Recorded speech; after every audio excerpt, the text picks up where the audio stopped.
నమస్తే, నేను అంకిత. Big Boss 8లో ఇప్పుడు 4th వీక్ ఎలిమినేషన్లో ఎవరున్నారు అంటే ఇప్పుడు చూసుకున్నట్లయితే పృథ్వీ అలాగే సోనియా అయితే మనకు కనిపిస్తున్నారు. మరి వీళ్ళిద్దరిలో సోనియా ఎలిమినేట్ కాబోతుంది అనేసి 99% అయితే వచ్చేసింది. ఎందుకంటే సోనియాని చూస్తే స్టేజ్ వరకు కూడా అయితే వచ్చిన విజువల్స్ మనం చూసాం.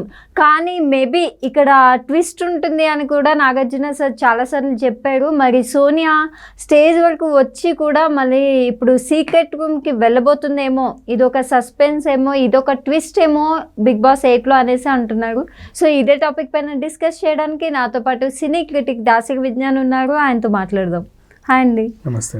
ఇప్పుడు చూస్తే బిగ్ బాస్ 8లో 4th వీక్ ఎలిమినేషన్ చూస్తే పృథ్వీ సోనియా అనేసి ఇప్పుడు 99% అయితే సోనియానే స్టేజ్ వరకు వచ్చింది కాబట్టి ఎలిమినేట్ అయిపోయింది అనేసి అనుకుంటున్నాము. కానీ మేబీ బిగ్ బాస్ సీజన్ 8లో ట్విస్ట్లు చాలా టర్న్స్ ఉంటాయని నాగార్జున సార్ చెప్పారు. సో మరి ఇక్కడ సోనియా స్టేజ్ వరకు వచ్చి మళ్ళా బిగ్ బాస్ హౌస్కి సీక్రెట్ రూమ్కి వెళ్ళే అవకాశం ఏమైనా ఉందా? యాక్చువల్గా చెప్పాలి అంటే ఓటింగ్స్ ప్రకారంగా సోనియా ఎలిమినేట్ అయ్యింది. గత ఓటింగ్స్ గురించి మాట్లాడుకుంటే శేఖర్ భాష ఎలిమినేషన్ ఉంది చూసావా, అది పబ్లిక్ ఓటింగ్స్ని కన్సిడర్ చేయాల. ఓకే, ఎందుకు పబ్లిక్ ఓటింగ్స్ని కన్సిడర్ చేయలేదు? హౌస్ మేట్స్ అందరినీ నిలబెట్టి మీకు నచ్చినోడు ఉంచుకో, నచ్చినోడు బయటికి గెంటేసి అని చెప్పారు. వాళ్ళు కూడా అదే పని చేశారు. వీడి నచ్చాడు, వీడు నచ్చలేదని చెప్పి దండం పెట్టి చెప్పారు. బాగానే ఉంది అక్కడ వరకు. విషయం ఏంటంటే నీకు నచ్చినోడిని గెంటే అంటే నువ్వు సోమవారమే గెంటేసేయి, బయటికి డోర్ తీసి పంపించేయి. నువ్వు నామినేషన్ చేసిన తర్వాత జనాలు చూసుకుంటారు. వాళ్ళు ఓట్లేసి శుక్రవారం రాత్రి ఓటింగ్ లైన్స్ ముగిసేంత వరకు కష్టపడి ఓట్లేసుకుని శనివారం మళ్ళీ నువ్వు హౌజర్లు రండి మీకు నచ్చినోడిని బయటికి గెంటండి అంటే మళ్ళీ వీళ్ళు ఓట్లేయడం ఎందుకు? నెక్స్ట్ ఈమెవరు ఒకసారి మన విష్ణుప్రియ నామినేషన్లోకి వచ్చింది. ఏది ఈవిడ పెట్టింది, యష్మి. నీకు పవర్ ఇస్తున్నా, ఎవరినన్నా స్వాప్ చేయమంటే ప్రేరణ వెనక్కి తీసుకొస్తున్నా, విష్ణు నామినేట్ చేస్తున్నా అన్నావు. అప్పటిదాకా నామినేషన్లోని ఒక అమ్మాయిని నామినేట్ చేసావు. సరే, నీకంటే ఒక రీజన్ ఏడ్చింది. ఏంటి, మేము పలానా టాస్క్లో ఓడిపోతే మీరు పగలబడి నవ్వారు, నాకు అది నచ్చలేదు అని చెప్పావు. Okay, done. ఇక్కడ విషయానికి వస్తే ప్రేరణను ఎందుకు సేవ్ చేసావు నువ్వు? అంటే ప్రేరణని నామినేట్ చేసిన సీత నామినేషన్కి వాల్యూ లేదా? ఆమెకు కూడా ఒక వ్యాలిడ్ పాయింట్ ఉంటుందిగా. సో అది తప్పు మళ్ళీ చేసేది. సో ఇట్లా సేవ్ చేసినప్పుడు నవ్వు ఆడియన్స్ ఓటింగ్ ప్రకారంగా ఈ అమ్మాయి ఎలిమినేట్ అయిపోయింది. సోనియా స్టేజ్ దాకా అయితే వచ్చింది. ప్రజెంట్ ఇప్పుడు మనం మాట్లాడుకునే టైంలో అక్కడ జరిగేది చెప్తున్నాను. తర్వాత ఈవిడ బజ్కి వచ్చింది అనుకో, ఓకే 100% ఎలిమినేటెడ్ అని అనుకుంటాం. బజ్కి రాకుండా కాసేపు అయింది, అక్కడ ఎపిసోడ్ ముగిసింది అంటే సీక్రెట్ రూమ్కి వెళ్ళే అవకాశం ఉంటుంది. సీక్రెట్ రూమ్లో ఎలా పెడతారు మరి ఆడియన్స్ అందరూ ఓటేసిన తర్వాత అంటే? బిగ్ బాస్ గెస్ట్లని కాపాడుకోవాలి అంటే ఏమైనా చేసుకోవచ్చు, వాళ్ళ చేతుల్లో ఉంటుంది. ఇప్పుడు అప్పుడెప్పుడో ముంబై కానీ ఏదో మీళ్ళే బిగ్ బాస్ ఇల్లు ఎన్నిసార్లు రా అన్నట్టు ఓపెన్గా గేట్లను ఓపెన్ చేసి ఎన్ని సీజన్లకు పిలుచుకున్నారు ఆమెని. ఇప్పుడు బయట నుంచి వైల్డ్ కార్డ్ ఎంట్రీస్ వస్తాయి అని చెప్పారు కదా, మొత్తం ఒక డజన్. ఆ డజన్లో ఎంతమందిని అంటే అంతమందిని మీరు విరమించుకోవచ్చు అంటే వాళ్ళ ప్రయత్నం మేరకు 3 విరమించుకున్నారు. మిగతా 9 మంది అయితే లైన్లో ఉన్నారు, నేను వస్తా అని. ఇన్ కేస్ ఒకవేళ ఏదన్నా టాస్క్ లాంటిది ఏదన్నా ఇచ్చి మళ్ళీ హౌస్ మేట్స్ని అడిగి ఈ 9వ కార్డు లేపితే సోనియా లోపలికి పంపొచ్చు, లేదంటే వైల్డ్ కార్డా సోనియానా అని అడిగితే నో వైల్డ్ కార్డ్ వద్దు, మాకు సోనియే కావాలి అని వాళ్ళు అడిగితే మళ్ళీ పంపే అవకాశం ఉంది కదా. అంటే నువ్వు అన్ని హౌస్ మేట్స్ని అడుగుతున్నావు, ఎవరిని పంపాలి ఎవరిని పంపొద్దు అనేది.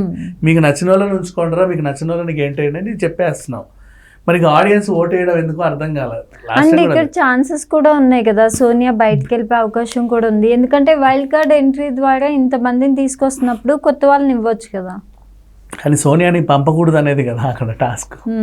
ఆమెని అంటే ఆర్జీవి గారు ఎవరిని పంపినా నాగార్జున గారికి ఆర్జీవి గారికి ఉన్న అవినాభావ సంబంధం, వీటి వల్ల ఆర్జీవి స్కూల్ నుంచి ఎవరు వచ్చినా సరే కనీసం అక్కడ దాకన్నా ఉండాలి అనేది ఒక రూల్ అనుకో. ఇంకా చెప్పాలి అంటే ఎందుకు వాళ్ళిద్దరే అట్లేం లేదు, అంటే ఆ క్రేజ్ వేరే. ఇప్పుడు ఆయన అందమైన అమ్మాయిలు వస్తారు ఆయన దగ్గర నుంచి, అలరిస్తారు, పాడిస్తారు, ఏదో చేస్తారని ఉంటుంది. ఈసారి ఈమె కొంచెం పద్ధతిగా వచ్చింది. ఎవరైతే పిచ్చి పిచ్చి బట్టలు వేసుకుంటారో వాళ్ళని తిడుతుంది, పద్ధతిగా ఉంది. గతంలో ఆర్జీవీ నుంచి వచ్చిన వాళ్ళకి అసలు ఏదో వేసుకోవాలి కాబట్టి వేసుకుంటున్నాం, లేకపోతే మాకు అసలు ఇవి కూడా అవసరం లేదు అన్నట్టుగా ఉంటారు. కానీ మాకు బయట ఇప్పుడు Sonia versus triangle love story అనేసి అవి నడుస్తుంది. కామన్, ఎవడైనా పెట్టుకుంటాడు, అది పెద్ద common విషయం కాదు. అంటారా? ఆమె జస్ట్ నాకు వేరే వాళ్ళతో రిలేషన్ ఉంది, నన్ను పెళ్లి చేసుకోబోతున్నాను చెప్పిన తర్వాత ఇక్కడికి వచ్చి వాళ్ళతో వీళ్ళతో పెట్టుకోదు. బట్ అట్లా పోర్ట్రే చేస్తారు అంతే, అది పెద్ద విషయం కాదు. టీఆర్పీ స్టంట్ అది అంతే. ఓకే. సో ఇక్కడ అసలు విషయంలోకి వస్తే ఈ అమ్మాయి పద్ధతిగా వచ్చింది ఆర్జీవి స్కూల్ నుంచి. సో జనాలకి నచ్చల. ఇంతకుముందు ఆర్జీవి స్కూల్ నుంచి వచ్చినటువంటి హర్యానా కానీ అశురెడ్డి కానీ మన ఈ అమ్మాయి లాస్ట్ టైం విన్ అయింది, తన పేరు ఇయానా ఇవానా సుల్తానానో ఏంటో ఉండే ఆ అమ్మాయి, సరే పేరు మర్చిపోయాను. సో వీళ్ళు ఏంటంటే జనాలకు నచ్చినట్టు ఇనయ సుల్తానా జనాలకు నచ్చినట్టు ఉండేవాళ్ళు. ఈవిడ ఏంటంటే వాళ్ళంతా కప్పేసుకొని మొత్తం వచ్చేసింది. ఇంకెక్కడన్నా మూతిముడి కప్పుకున్నా సరే మొత్తం మొహం కూడా కప్పేసుకుంటుంది అప్పుడప్పుడు కావాలనుకుంటే. నచ్చట్ల జనాలకి, అది మ్యాటర్. ఆర్జీ స్కూల్ నుంచి వస్తే ఏదో షోలో కెమెరా ముందు కనిపిస్తాం కాబట్టి కొద్దో గొప్ప వేసుకున్నావా లేదా అన్నట్టు ఉండాలి, అంతేగాని అంటే ఆ గ్లామర్నెస్ వాళ్ళు ఎక్స్పెక్ట్ చేస్తారు. పద్ధతిగా ఉంటే గెంటేస్తారు. ఈ మేబీ సోనియాకి ఇది ఒక మైనస్ అయిందని అనుకోవచ్చేమో. అండ్ ఇక పర్ఫార్మెన్స్ విషయానికి వస్తే ఫస్ట్ డే నుంచి లాస్ట్ డే వరకు ఆ పిల్ల అరుస్తానే ఉంది. ఫస్ట్ 3 days చూసినా సరే సోనియా గొంతులే వినబడ్డాయి, ఇంకా మిగతా వాళ్ళ గొంతులు లేవు. ఒకనొక సిచ్యువేషన్లో ఆమె నామినేట్ చేయాలన్నా కూడా భయపడే రేంజ్కి వెళ్ళారు. ఎందుకంటే నువ్వు వేసిన నామినేషన్ డిబేట్లో కూడా ఆ పిల్లే గెలుస్తుంది, మరి అయినా నువ్వు ఎందుకు నామినేట్ చేస్తావు, నా ఇష్టం నేను వేసుకుంటాను వెళ్ళిపోతున్నారు. విష్ణుప్రియ తగ్గింది, ప్రేరణ తగ్గింది, అందరూ తగ్గారు. మిగతా మీద ఎగిరెగిరి పడే వాళ్ళందరూ కూడా సోనియాతో పెట్టుకుంటే ఖచ్చితంగా మేము ఓడిపోతామని తెలిసే ఓడిపోయి ఆ పిల్ల కూడా లా చదివే వచ్చింది. సో పాయింట్ దొరికిందా అంటే గట్టిగా నెగ్గేంతవరకు మాట్లాడుతూనే ఉంటుంది ఆ పైన. సో ఇట్లా ఓవరాల్గా ఆడియన్స్ ఓట్స్ ప్రకారంగా అయితే ఈ అమ్మాయి వెళ్ళిపోవాలి చెప్పాలి అనుకుంటే. లేదు కాదు కూడదు, మేము ఏమైనా సేవ్ చేయదలుచుకున్నాము ఖచ్చితంగా ఆదిత్యని సేవ్ చేసినట్టుగా ఖచ్చితంగా మాకు ఈయన ఉండాలి, మేము బయటికి పంపము అనే డెసిషన్ ఏమైనా వాళ్ళు తీసుకుంటే, అన్ఎక్స్పెక్టెడ్గా ఏదైనా జరిగితే నా ఉద్దేశం ప్రకారం మళ్ళీ హౌస్ వీళ్ళకి ఇప్పుడు ఎట్లా వైల్డ్ కార్డ్ ఎంట్రీలా ఉన్నాయి. మొన్న కూడా 3 వరకే వాళ్ళు కాపాడుకోగలిగారు అన్ని గేమ్లు ఆడినా. లాస్ట్ గేమ్ వీళ్ళు అరుపుల సౌండ్స్ సరిగ్గా చెప్పనందుకు ఆ టాస్క్ ఫెయిల్ అయ్యారు, అందరూ ఫెయిల్ అయ్యారు. సో అంటే కాకి సౌండ్, కుక్క సౌండ్, స్కూటర్ సౌండ్ ఏదో ఇచ్చారు కదా టాస్క్, దానిలో భాగంగా.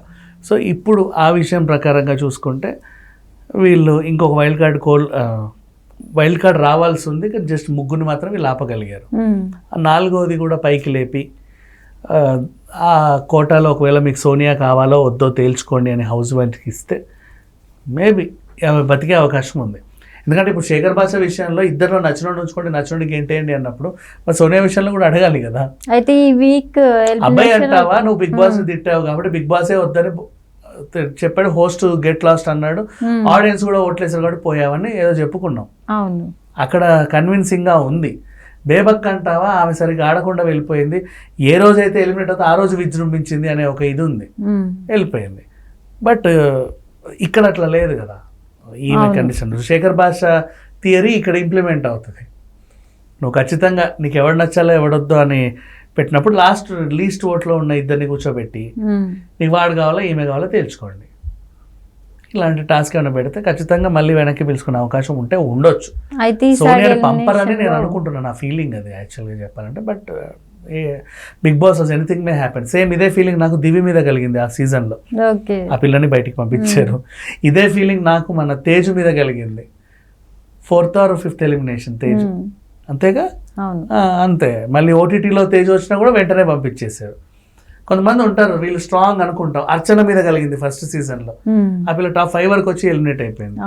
కొంతమంది ఇంతే మనం అనుకుంటాం కానీ అక్కడ వరకు అవ్వరు. ఇట్స్ ఓకే, ఇక అది చూడాలి.